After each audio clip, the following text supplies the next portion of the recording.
እና በጣም ትልቅ ዙፋን ኢየሱስ በዙፋኑ ላይ ተቀምጦ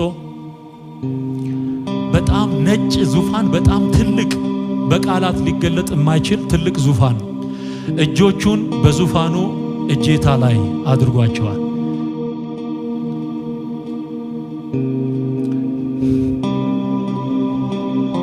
ጠባሳዎቹን አይ ነበር።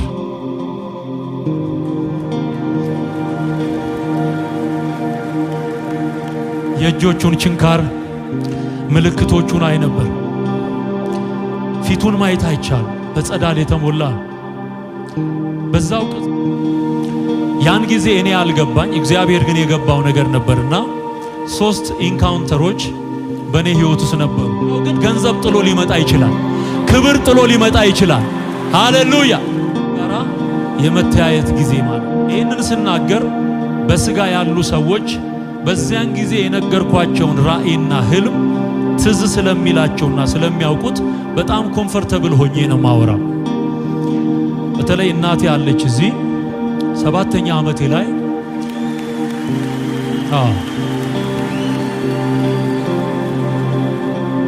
ጌታ ይባረክ ሲጠቀልለን ከነቤታችን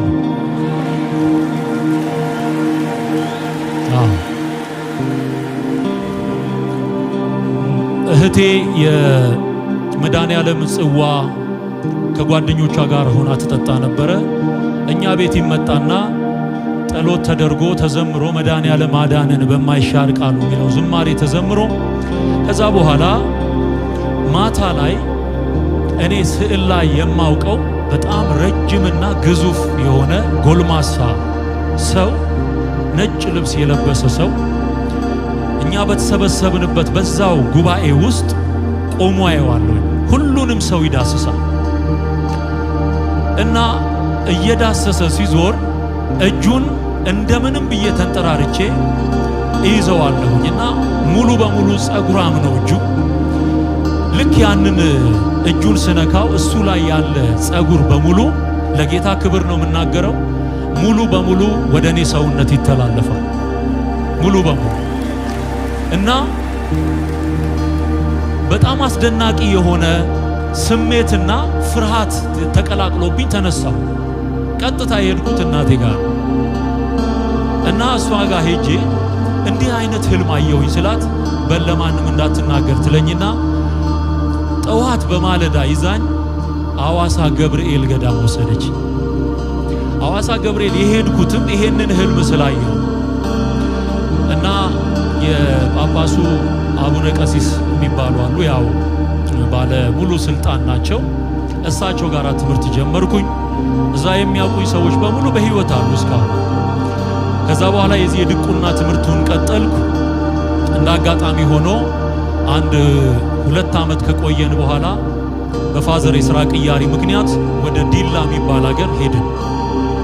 ዲላ የሚባል ሀገር አጼ ዳዊት ትምህርት ቤትና ሃይስኩል እዛ ጨረስኩ።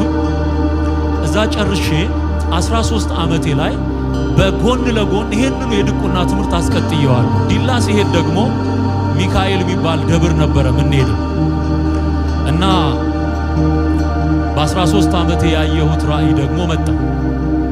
በዛን ቀን ደግሞ ቆመን ስናስተዛዝል ይሄ ማስተዛዘል የሚባል ነገር አለ። የተማርነውን እንከልሰዋለን እና እሱን እያደረግን በህልሜ እመለከተዋለሁ። ያንን ሲቹዌሽን አንዲት እርግብ ትመጣለች፣ ነጭ እርግብ ሁሉም ላይ ለማረፍ ታንዣብባለች።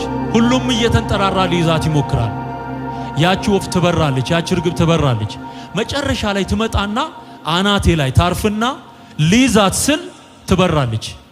ተነሳውና ከህልሜ አሁን መንኩሷል፣ ይልማ ይባላል። በጣም ትልቅ ሰው ነው። አሁንም ድረስ እኔ በልቤ በጣም ትልቅ አክብሮትና ፍቅር አለኝ ለሱ። እንደ አባት ነው ያሳደገኝ። መንፈሳዊ ዕውቀትን ብዙ ነገር የሸመትኩት ከሱ ነው። ምናልባት ይሄንንም መልእክት ሲሰማ ሊመለከተው ይችላል ብዬ አስባለሁ። ተነስቼ ነገርኩት። ይልማ እንዲህ አይነት ህልም አየሁኝ አልኩት። ምንድነው አለኝ። እንዲህ ብዬ አሁን የነገርኳችሁን ስነግረው ለማንም ሰው እንዳትናገራል። በጣም ብልህና አስተዋይ ሰው፣ ለማንም ሰው እንዳትናገር ግን በልብህ ያዘዋል። ይሄንን ካለኝ በኋላ ኪፕ አድርጌው ለረጅም ጊዜ ቆይቻለሁ። ዝም የዝማሬውና የዘጠናዎቹ አገልግሎት ጅማሮ ላይ የመጀመሪያ ካሴቴን ካወጣው በኋላ ወደዚህ መጣ።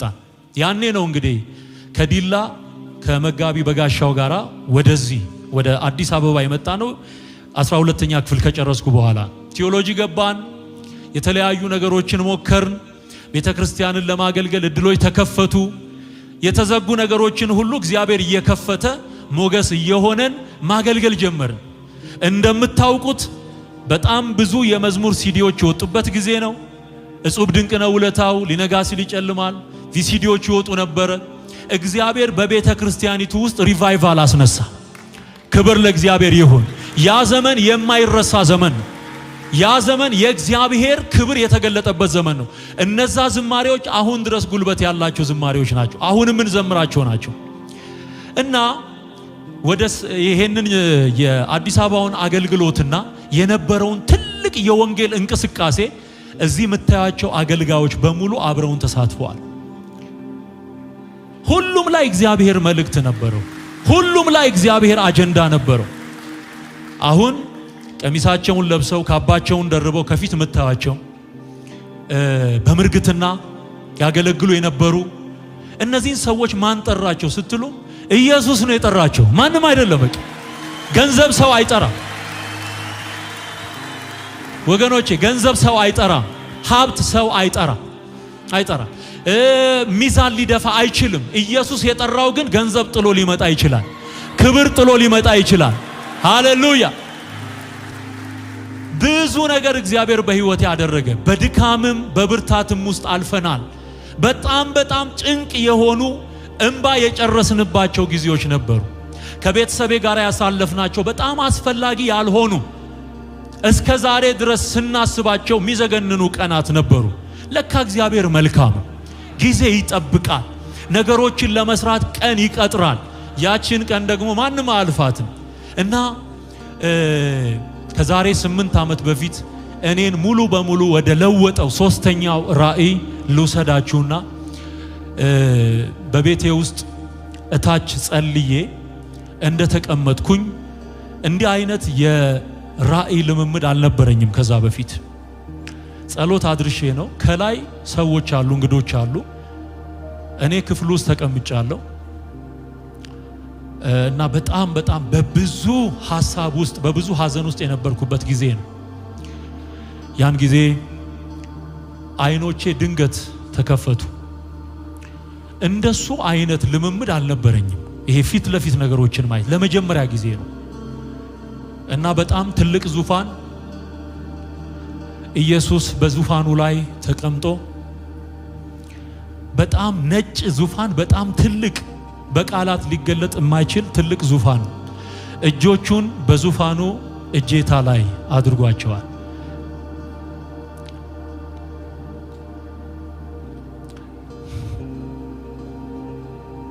ጠባሳዎቹን አይ ነበር።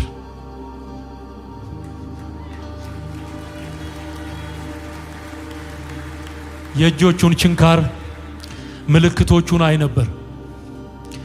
ፊቱን ማየት አይቻል፣ በጸዳል የተሞላ በዛው ቅጽበት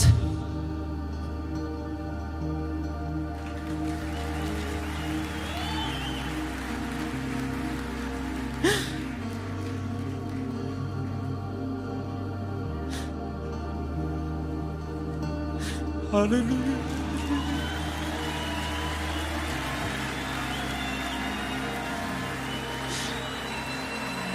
ክብር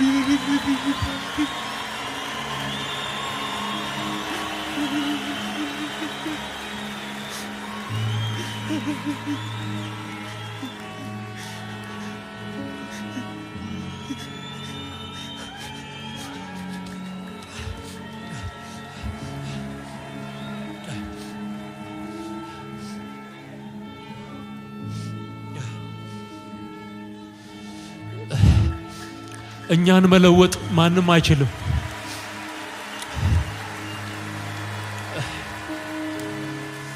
ይገርማችኋል፣ እኛን መለወጥ ከባድ ነው። ሃይማኖተኛን ሰው መቀየር ከባድ ነው። የተለየ ነገር ያስፈልጋል እኛን ለመለወጥ። ሰው ቢልክ ስለማልሰማ ከጓደኞቼ ይልቅ በጣም አደገኛ አቋም የነበረኝ እኔ ነኝ። ይገርማችኋል። ሌሎቹን በሌላ አይን ሲመለከቷቸው አይ እሱኮ ይባል ነበር፣ እሱኮ አይለወጥም ሲባል ነበር። ሰው ቢልክ ስለማልለወጥ ራሱ መጣ ራሱ